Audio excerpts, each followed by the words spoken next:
नमस्कार, स्वागत है आप सभी का। मैं हूं आपके साथ कुमार कुणाल धीरज। आप देख रहे हैं हमारी खास पेशकश दावा, वादा और इरादा। दिवाली के अवसर पर प्रधानमंत्री नरेंद्र मोदी गुजरात के दौरे पर रहे। दिवाली के अलावा सरदार वल्लभ भाई पटेल की भी आज जयंती है। इस मौके पर पीएम मोदी ने उनको याद करते हुए श्रद्धांजलि दी और कहा कि राष्ट्र की एकता और संप्रभुता सरदार पटेल के जीवन की सर्वोच्च प्राथमिकता थी। इस दौरान पीएम मोदी ने देश को एकता का संदेश भी दिया। अपने संबोधन में पीएम मोदी ने यूसीसी से लेकर वन नेशन वन इलेक्शन पर भी बात की। पीएम मोदी ने अपने संबोधन में कहा, अब हम एक राष्ट्र एक चुनाव पर काम कर रहे हैं। एक राष्ट्र एक नागरिक संहिता यानी हम धर्मनिरपेक्ष नागरिक संहिता की ओर बढ़ रहे हैं। इसके लिए सामाजिक एकता हमारी प्रेरणा है। पिछले 70 सालों से बाबा साहेब अम्बेडकर का संविधान पूरे देश में लागू नहीं हुआ। जम्मू कश्मीर में अनुच्छेद 370 एक दीवार की तरह था जो हमारे संविधान के लिए बाधा था। यह अनुच्छेद 370 अब हमेशा के लिए दफन हो चुका है। पहली बार जम्मू कश्मीर के सीएम ने हमारे संविधान के तहत शपथ ली है। पीएम मोदी ने आगे कहा, जम्मू कश्मीर की जनता ने अलगाववाद और आतंकवाद के एजेंडे को खारिज कर दिया है। जम्मू कश्मीर की जनता ने भारत के लोकतंत्र को विजयी बनाया है। मैं आज राष्ट्रीय एकता दिवस पर जम्मू कश्मीर के लोगों को सलाम करता हूं। आज आतंकियों के आकाओं को पता है कि अगर भारत को नुकसान पहुंचाया तो भारत छोड़ेगा नहीं। दुनिया भी इस पर चर्चा कर रही है। पहले भारत में अलग अलग टैक्स प्रणालियां थी, लेकिन हमने one nation one tax system यानी जीएसटी बनाया। हमने one nation one power grid से देश के पावर सेक्टर को मजबूत किया। हमने one nation one ration card के माध्यम से गरीबों को मिलने वाली सुविधाओं को एकीकृत किया। हमने आयुष्मान भारत के रूप में देश की जनता को one nation one health insurance की सुविधा प्रदान की है। एकता के हमारे इन प्रयासों के तहत अब हम एक राष्ट्र एक चुनाव की दिशा में काम कर रहे हैं, जिससे भारत का लोकतंत्र मजबूत होगा, जिससे भारत के संसाधनों का इष्टतम परिणाम मिलेगा और देश को विकसित भारत के सपने को साकार करने में नई गति मिलेगी। आज Bharat one nation civil code यानी धर्मनिरपेक्ष नागरिक संहिता की ओर बढ़ रहा है। हमारी हर योजना में, हमारी हर नीति में और हमारी नीयत में एकता हमारी प्राण शक्ति है। इसे देखकर सरदार साहब की आत्मा जहां भी होगी हमें अवश्य ही आशीर्वाद देती होगी। ऐसा प्रधानमंत्री मोदी ने राष्ट्रीय एकता दिवस के उपलक्ष्य पर गुजरात के अपने भाषण में यह बातें कही हैं। आज पूरे देश को खुशी है कि आजादी के 7 दशक बाद देश में एक देश एक संविधान का संकल्प भी पूरा हुआ है। सरदार साहब की आत्मा को मेरी ये सबसे बड़ी श्रद्धांजलि है। देशवासियों को पता नहीं है 70 साल तक बाबा साहब आम्बेडकर का संविधान पूरे देश में लागू नहीं हुआ था। संविधान की माला जपने वालों ने संविधान का ऐसा घोर अपमान किया था। कारण क्या था? जम्मू कश्मीर में आर्टिकल 370 की दीवार, आर्टिकल 370 जो देश में दीवार बन के खड़ी थी, संविधान को यहां रोक देती थी। वहां के लोगों के अधिकारों से उनको वंचित रखती थी। वो धारा 370 को हमेशा हमेशा के लिए जमीन में गाड़ दिया गया है। तो राष्ट्रीय एकता दिवस के मौके पर पीएम मोदी ने ये बातें कही हैं। पीएम मोदी के इन बातों के कई मायने भी निकलकर सामने आते हैं। एक तो यह कि उन्होंने सरकार के कार्यकाल जो अभी मौजूदा स्थिति में भी जारी है, उन्होंने सरकार के कार्यकाल में हुई उपलब्धियों को गिनवाया है, लोगों के सामने रखा है। भारतीय जनता पार्टी के नेतृत्व में जो सरकार चल रही है, उसने क्या कुछ लोगों के लिए किया है, उसका बखान किया है। इसके साथ ही उन्होंने फ्यूचर प्रोजेक्शन भी दिया है। हम आगे क्या करेंगे? आगे एक देश एक चुनाव का संकल्प है, एक देश एक समान नागरिक संहिता का संकल्प है। इससे जो ट्रैजेक्टरी है वो बिल्कुल क्लियर और स्पष्ट दिखाई देती है कि अब आगे सरकार क्या करने की सोच रही है। इसके साथ ही दावा, वादा और इरादा ये बिल्कुल स्पष्ट होता हुआ नजर आ रहा है। उन्होंने इस उपलक्ष्य पर कई मुद्दों को लोगों के सामने रखा। उन्होंने साफ तौर पर एक देश एक संविधान की जो बात की है, उसका इशारा जम्मू कश्मीर में आर्टिकल 370 के एब्रोगेशन से लेकर है। उन्होंने एक देश एक संविधान के संकल्प के पूरा होने की बात कही है। इसके साथ ही नक्सलवाद के ऊपर भी उन्होंने चर्चा की है कि पिछले 10 सालों में देश से नक्सलवाद जिस तीव्र गति के साथ खत्म हो रहा है, उसका उन्होंने बखान किया है। इसके साथ ही आतंकवाद के ऊपर भी उन्होंने अपनी टिप्पणी की है। उन्होंने पूर्वोत्तर में जो बोडो और ब्रू रियांग समझौता हुआ, जो अशांत वातावरण पूर्वोत्तर के राज्यों में रहता था, उसका भी जिक्र किया। त्रिपुरा की भी बात की, जहां नेशनल लिबरेशन फ्रंट समझौता हुआ और जिससे उस पूरे क्षेत्र में जो अशांति व्याप्त थी, उसमें काफ़ी हद तक अब शांति के रास्ते पर चल रहे हैं और जिस तरह का कोलाहल पहले होता था, वैसा अब नहीं है। राष्ट्रीय एकता दिवस का आज का यह अवसर है। 31 अक्टूबर का दिन है और संयोगवश आज दीपावली का त्योहार भी है। ऐसे में नेशनल यूनिटी डे को लेकर के पीएम मोदी ने ये बातें कही। और आखिर जो दावा, वादा और इरादा किया गया है, इसके क्या पहलू हैं, क्या मायने हैं, किस ओर इशारा करता है? देश की उपलब्धियों का बखान भी है, आगे की कई रोड मैप को भी दर्शाया गया। और इसी मुद्दे पर आज हम बातचीत करेंगे। हमारे साथ हमारे खास मेहमान जुड़ चुके हैं। हमारे साथ भारतीय जनता पार्टी के तरफ से बतौर प्रवक्ता राकेश पोद्दार जी जुड़ चुके हैं, तो वहीं कांग्रेस पार्टी की तरफ से बतौर प्रवक्ता तमजीद अहमद साहब भी हमारे साथ जुड़ चुके हैं। आप दोनों खास मेहमान का इस शो में स्वागत है। सबसे पहले पोद्दार साहब, चूंकि बात प्रधानमंत्री की हो रही है, देश की, और प्रधानमंत्री भारतीय जनता पार्टी के एक कार्यकर्ता भी हैं। कार्यकर्ता इसलिए कहा मैंने क्योंकि कार्यकर्ताओं की ही पार्टी कहलाती है ये। इसीलिए अब आपको प्रधानमंत्री ने जो कहा है, जो बातें राष्ट्रीय एकता दिवस के अवसर पर उन्होंने देश के सामने रखी है, उसमें कुछ ऐड ऑन करना है, या फिर आपको लगता है कि प्रधानमंत्री ने इस भाषण से जो उनके कार्यकाल में उपलब्धियां हासिल की गई हैं, उनका उन्होंने बखान किया और अपने फ्यूचर जो उनके एम है उसको भी लोगों के सामने रखा है? पोद्दार साहब।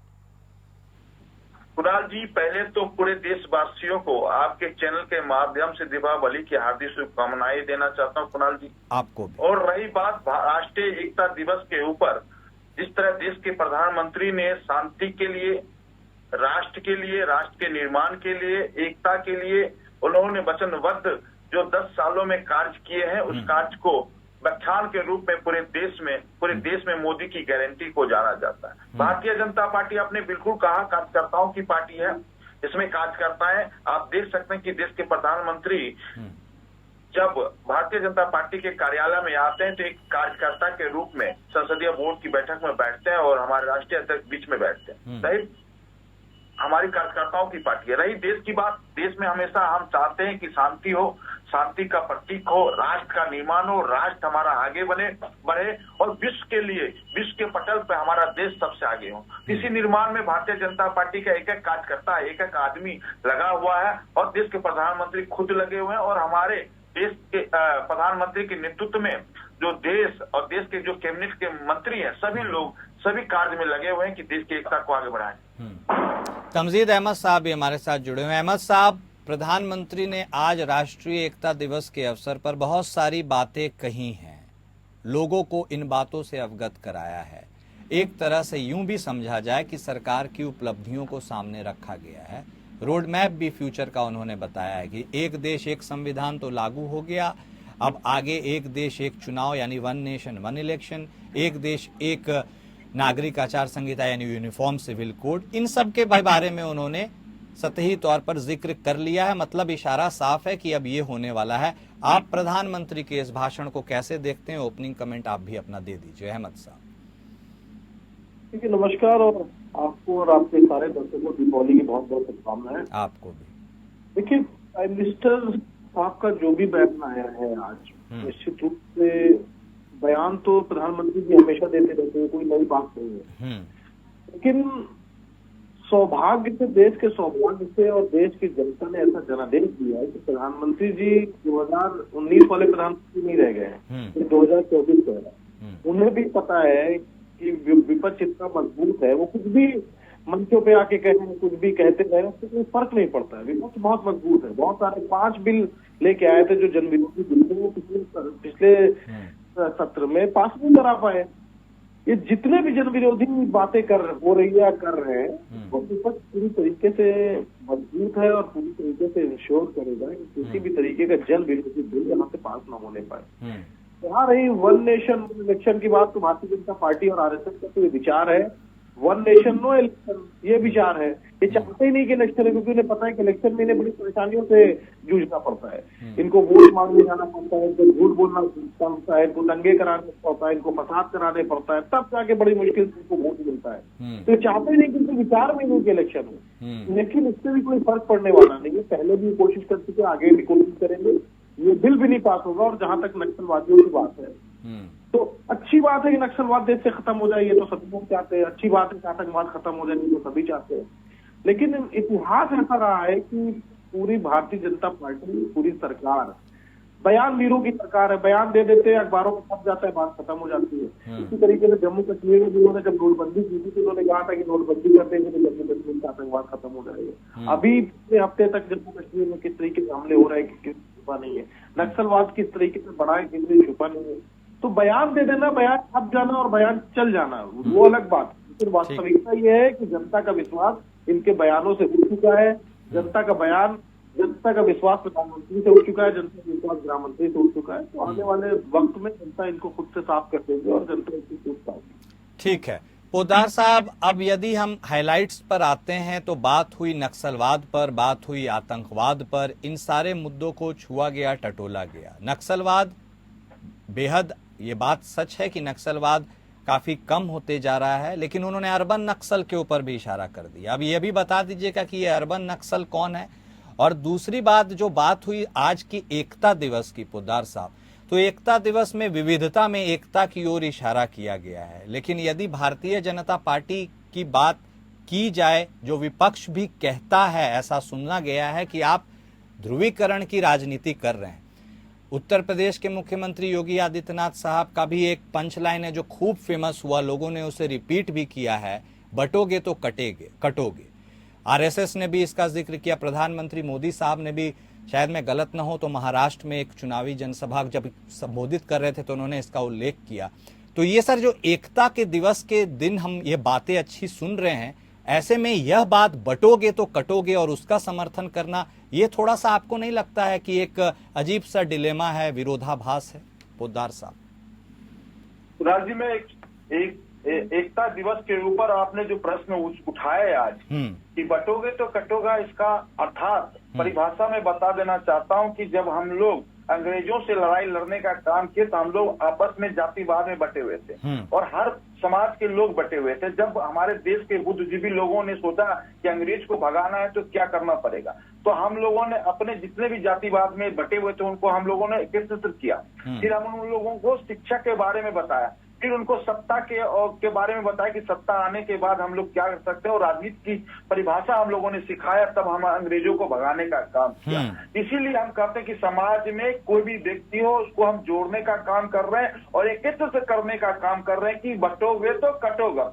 यानी वो अपने दूसरे चश्मे से कांग्रेस और विपक्ष के लोग देखते हैं, लेकिन हमारे चश्मे से देखिएगा, भारतीय जनता पार्टी और सरकार के चश्मे से देखिएगा, योगी आदित्यनाथ के चश्मे से देखिएगा, तो हम समाज को जोड़ने की बात कर रहे हैं। आप एक चीज बताइए कुणाल जी, हिंदू को जातिवाद में देखा जाता है कि ये वैश्य है, ब्राह्मण है, भूमियार है, हर अन्य जातियों में दलित है, महादलित है, मतलब अति पिछड़ा है, मतलब हम लोग बढ़ चुके हैं। और लेकिन आप एक बार भी कांग्रेस के नेता मुस्लिम की जाति की बात करते हैं कि उसमें कितनी जातियां हैं, उसको कितनी जातियों में, लेकिन वो एकत्रित रहे, एक की बात करते हैं कि हम मुस्लिम है तो एक है। वही बात मैं कहना चाहता हूँ, हम लोग भी ठीक है, हम लोगों को जो आरक्षण मिलता है उसको मिलना चाहिए, लेकिन हम लोग जहाँ जरूरत हो समाज की जोड़ने की, तो हर व्यक्ति को जुड़ा रहना चाहिए, सनातन को मानते हुए रहना चाहिए। इसीलिए हम कहते हैं कि समाज को जोड़ के रहना है। और एक अगर हम लोग समाज को जोड़ कर रखेंगे तो पाकिस्तान हम पर हमला नहीं कर सकता, चीन हम पर हमला नहीं कर सकता, हम अमेरिका को आग दिखाने का काम करेंगे। इसीलिए कहते हैं एक साथ रहना है, देश में एक साथ एकत्रित रहना है। हमें मैं कहता कुणाल जी कि भारतीय जनता पार्टी को मुस्लिम लोग बहुत कम वोट देते हैं, फिर भी हम हमारे देश के प्रधानमंत्री कहते हैं सबका साथ, सबका विकास, सबका प्रयास। हमें वोट नहीं मिलता है, मैं कह रहा हूँ आपके चैनल के माध्यम से, हमें नहीं मिलता है, लेकिन प्रधानमंत्री जैसे प्रधानमंत्री बनते हैं सबका साथ, सबका विकास की बात करते हैं। पहला। दूसरी बात, इन्होंने कहा कि प्रधानमंत्री चाहते हैं कि एक चुनाव ना हो, एक संविधान, एक निशान पे हम लोग काम करना चाहते हैं। अगर मैं कहना चाहता, आज उत्तर प्रदेश में चुनाव होगा, कल बिहार में चुनाव होगा, 5 वर्षीय चुनाव होगा, जितने भी नेता लोग होते हैं या प्रधानमंत्री या मुख्यमंत्री चुनाव में लगे रहते हैं। अगर एक बार में एक चुनाव होगा तो 5 साल के लिए चुने जाएंगे, जो अच्छा काम करेंगे 5 साल में अच्छा करेंगे। हर महीने, हर साल में 4 बार चुनाव होते हैं, हर नेता, हर लोग, हर पदाधिकारी उसमें लग जाते हैं। तो बताइए कि कैसे हमारा देश का विकास होगा। इसीलिए एक संविधान, एक विधान, एक निशान, एक चुनाव की बात हम लोग कर रहे हैं। और दूसरी बात, इन्होंने कहा कि आपकी सत्ता में भारतीय जनता पार्टी को जनता ने 240 सीट भारतीय जनता पार्टी को दी और एनडीए की सरकार बनी। एनडीए की सरकार में नीतीश कुमार पहले नहीं है, चंद्रबाबू नायडू पहली बार नहीं आए, पहले हमारे पुराने साथी हैं, और साथ में आज भी हमारी सरकार चल रही है, कहीं ना कहीं चल रही है। तो सभी लोग हमारे पुराने हैं, चाहे वो चिराग पासवान हो, आज से नहीं 2014 से। तो इनको कहते हैं कि विपक्ष मजबूत हुआ, हम अच्छी बात कर रहे हैं, विपक्ष मजबूत हुआ, लेकिन राहुल गांधी जी और सोनिया गांधी जी और पुरानी दुकान के पुराना ही माल को बार बार इस्तेमाल कर रहे हैं। जनता नकार रही है। जनता ने 2024 में पूर्ण बहुमत की सरकार बनाई है। चुनाव हम लोग जीते हैं, जो जीता वही सिकंदर। आप लोग चुनाव हार चुके हैं, जनता ने आपको नकार दिया। विपक्ष में बैठिए, मुद्दे उठाइए। 5 चीजों की आपने कहा, देखिए वर्क वोट की इन्होंने बात कही, हम वर्क वोट को सुचारू रूप से वोट बनाना चाहते हैं।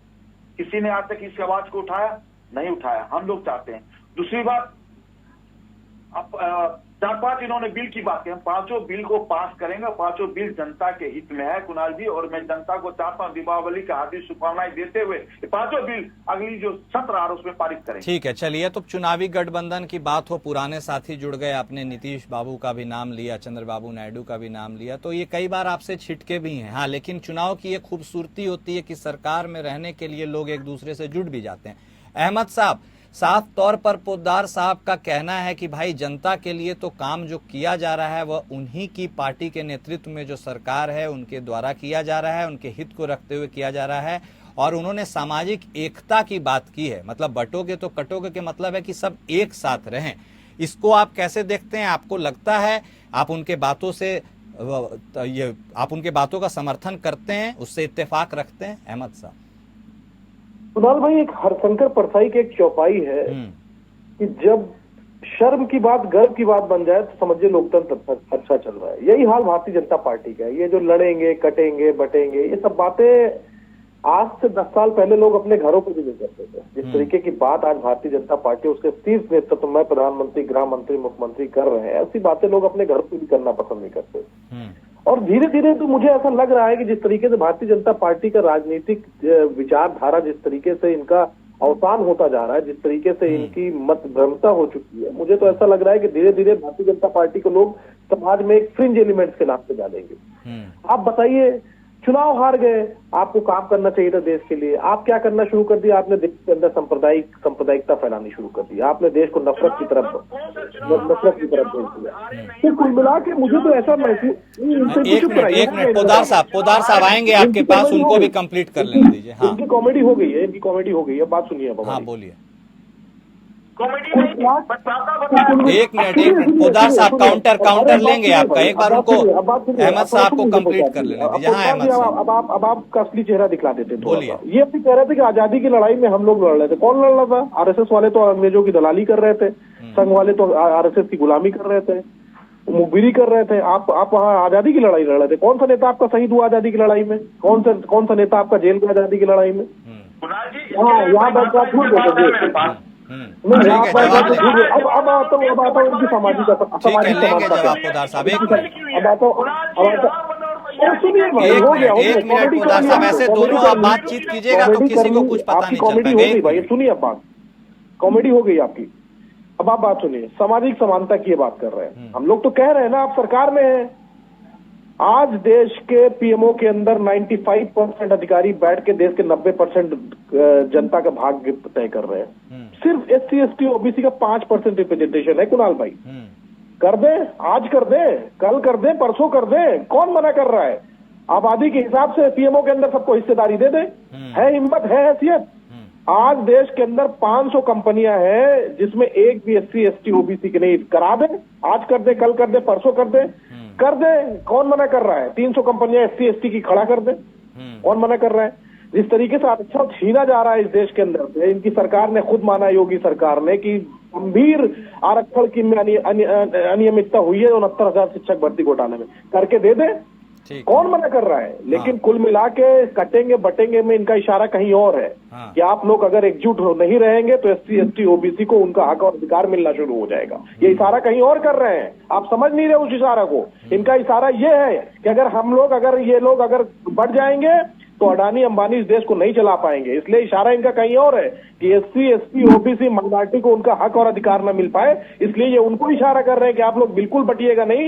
इस देश में जिस तरीके की आवाज इस समय उठी है, संविधान बचाने की आवाज उठी है, जिस तरीके से सामाजिक समानता की आवाज उठी है, जिस तरीके से मंडल की आवाज एक बार फिर से तेज हो रही है, तो इनकी आवाज ये इशारा कहीं और कर रहे हैं कि आप लोग किसी भी तरीके से बटिएगा नहीं। इस देश के SC ST OBC माइनॉरिटी अपना हक और अधिकार मांगना शुरू कर दिया और उनको अपना हक और अधिकार मिल जाएगा। ये है इनका असली मकसद। इसलिए ये देश को ये नारा दे रहे हैं कि कटोगे नहीं तो बटोगे नहीं। ये नारा इस वजह से दे रहे हैं ताकि इस देश के SC ST OBC माइनॉरिटी को उनका हक और अधिकार न मिल जाए। ये उनको इशारा कर रहे हैं कि बटिएगा नहीं तो ये SC ST OBC अपना हक और अधिकार मांगने लगे। ठीक है, ये है इनका असली खेल। आप समझिए इस बात को कुणाल भाई, आपका दर्शक भी समझे कि पोद्दार जी जो यहाँ बैठ के बड़े बड़े लच्छेदार भाषण दे रहे हैं, दे दे SC ST OBC को हक और अधिकार, करा दे जाति जनगणना के हिसाब से दे दे, जिनकी हिस्सेदारी जितनी उनकी उतनी भागीदारी के हिसाब से दे दे रिप्रेजेंटेशन। है हिम्मत, है हैसियत। 10 साल से सत्ता में चला रहे हैं, आज तक दे पाए हैं। पीएमओ के अंदर 95% अधिकारी जो बैठा हुआ है वो अगले समाज से। ठीक है अहमद साहब, सवाल आपने पूछ लिया, जवाब पोद्दार, ठीक है, जवाब पोद्दार साहब से भी अब ले लेते हैं। पोद्दार साहब, उसमें एक और सवाल भी ऐड ऑन कर देते हैं, क्योंकि राष्ट्रीय एकता दिवस के अवसर पर जो बैकग्राउंड थीम चल रहा था गुजरात में ना, उसमें छत्रपति शिवाजी महाराज थे। आमतौर पर विपक्ष ये कहता आया है कि आप हर एक मंच का अपने राजनीतिक या चुनावी एजेंडे के तहत आप उसका इस्तेमाल करते हैं। महाराष्ट्र में भी चुनाव है, इसको रिलेट करके भी क्या इसे देखा जा सकता है, या just it is a मियर coincidence? और अगर आपको काउंटर करना भी हो पोद्दार साहब, अहमद साहब का, तो आप कर सकते हैं। देखिए कुणाल जी, आपने छत्रपति शिवाजी महाराज की बात कही, वीर कुंवर सिंह जी की बात कही। ये जहाँ भी हमारे प्रदेश में जिस जगह पे जाते हैं वहाँ पे हम लोग अपने हिसाब से नहीं, शिवाजी महाराज का तो नाम भी मत दीजिए, उनकी मूर्ति के साथ आप लोगों ने घोटाला किया है। ठीक है अहमद साहब, आपने बोला पोद्दार साहब को नाम भी देना इनको शर्म ना। ठीक है अहमद साहब, उसमें भी घोटाला कर दिया। ठीक है अहमद साहब, उनकी मूर्ति नहीं चल पाई, उनका भी घोटाला करके पैसे खा गए। ठीक है अहमद साहब, आप पोद्दार साहब को भी बोलने दीजिए। हाँ पोद्दार साहब, प्लीज गो अहेड। चलिए, इन्होंने कहा मंडल कमीशन को, पहले मैं ताली मारता हूँ, ताली मार के बताता हूँ। राजीव गांधी दलित विरोधी थे। सदन के अंदर, सदन के पटल पर जब 84 सांसद हमारे थे, मंडल कमीशन का ठीक है, एक मिनट अहमद साहब, एक मिनट पोद्दार साहब को बोलने दीजिए। अहमद साहब प्लीज, नहीं होगा डिबेट का, कोई फायदा नहीं होगा, लेट हिम कंप्लीट। भैया जी के किताब में डायरेक्शन में लिखा हुआ है कि जवाहरलाल नेहरू ने देश का बंटवारा करवाया अपने फायदे के लिए, प्रधानमंत्री बनने के लिए। और एक कहते हैं कि आजादी की लड़ाई में हम लोगों ने आजादी की लड़ाई लड़ी। अंबानी की दलाली बंद कीजिए आप लोग, अंबानी की दलाली बंद कीजिए आप लोग। इसके लिए आप लोग कटेंगे बटेंगे का नारा दे रहे हैं। अडानी अंबानी को बचाने के लिए कटेंगे बटेंगे का नारा दे रहे हैं। एक मिनट प्लीज अडानी अंबानी के लिए आप प्लीज ऐसे बहस होगी तो कुछ निकल कर नहीं आ पाएगा। I request please. सुना जाए। हाँ बोलिए पोद्दार साहब। उन्नीस सौ नवासी में मंडल कमीशन बीपी सिंह की सरकार थी। हाँ। अब भारतीय जनता पार्टी ने 84 सांसदों को समर्थन देने का काम किया और राजीव गांधी जी ने विरोध किया और पटल पे और सदन के पटल पे रखा हुआ है, उन्होंने विरोध किया और राजीव गांधी जी ने सदन को चलने नहीं दिया, बहिष्कार कर जिस तरह राहुल गांधी और ममता बनर्जी आज बहिष्कार करती उसी तरह बहिष्कार करके सदन से बाहर हो गए थे। ये आरक्षण विरोधी ये लोग हैं, विरोधी ये लोग हैं, बातें करते हैं। भाई बताइए ना, उनकी क्या गलती है? देश की जरूरत पड़ी की बात कर लीजिए थोड़ा सा, बनाने का काम किया, देश की जरूरत पड़ी, कलाम साहब को बनाने की जरूरत पड़ी, इसीलिए हम कहते हैं कि राष्ट्रीय एकता की बात करते हैं, हम सबका साथ लेने की बात करते हैं। आप करते हैं आरक्षण विरोधी काम तो आप लोगों ने किया, आप नहीं। जब मुर्मू चुनाव लड़ रही थी हमारी राष्ट्रपति महामहिम, आपने विपक्ष में नेता खड़ा कर दिया राष्ट्रपति के चुनाव में, तो आपका आरक्षण विरोधी तो आप हैं। और दलितों की बात करते हैं, दलित को के आरक्षण दिलाने का काम भारतीय जनता पार्टी ने की, शूद्रों को आरक्षण दिलाने का काम भारतीय जनता पार्टी ने की, 10% आरक्षण दिलाने का काम किया जब हम 5 राज्यों में सरकार में हार गए। मुझे कुणाल जी, ये लोग देश को बढ़ाने की बात करते हैं, चुनाव हम लोग जीत गए, संविधान को आपको जनता ने नकार दिया। आपने कहा संविधान खतरे में, लोकतंत्र खतरे में, 2024 के चुनाव हम लोग जीते जनता का आशीर्वाद से।